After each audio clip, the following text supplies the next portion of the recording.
సాంబార్ చేస్తున్నాను.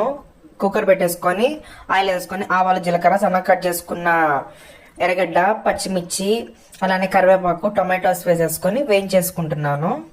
అది కొంచెం వాడాక సన్నగా కట్ చేసుకుని ఇంకొక పచ్చిమిర్చి అలానే కట్ చేసుకున్న మునక్కాయని వేసేసుకుంటున్నాను. కొంచెం పసుపు ఉప్పు కారము వేసేసుకొని వేపేసుకుంటున్నాను. ఆ తర్వాత కొంచెం వాటర్ వేసుకొని మగ్గించుకుంటున్నాను అనమాట. చాలా ఈజీగా అయిపోతుంది. మళ్ళీ ఇంకొంచెం వాటర్ వేసుకొని వేపేసుకుంటున్నాను మగ్గించుకునేసి. నేను 3 విజిల్స్ పెట్టేసుకుని కందిపప్పును మెత్తగా ఉడికించుకున్నాను.